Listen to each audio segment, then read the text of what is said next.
কথা বলছি দেশের সর্ববৃহৎ গরু খামার শরীফ অ্যাগ্রোভেট থেকে। আলহামদুলিল্লাহ দেখতে পাচ্ছেন আমার পিছনে সুন্দর সুঠাম দেহের বড় দুইটি শাহিওয়াল কিন্তু কোরবানির উদ্দেশ্যে বিক্রি হয়ে গেল।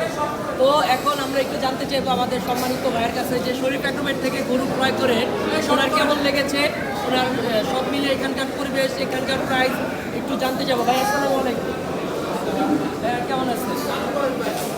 কোথা থেকে এসেছেন? শরীফ অ্যাগ্রোভেট থেকে যে গরু কিনলেন কোরবানি উদ্দেশ্যে আপনার এখানকার সব কিছু কেমন লেগেছে?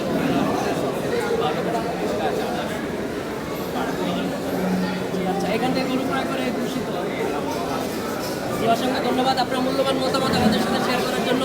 এখনো পর্যন্ত যারা শরীফ অ্যাগ্রোভেট ভিজিট করেননি সবাই কিন্তু শরীফ অ্যাগ্রোভেটে এসে আপনার আসন্ন 2000 কোরবানির 25-এর জন্য গরু বুকিং করতে পারেন। ভালো থাকবেন, সুস্থ থাকবেন, আল্লাহ হাফেজ।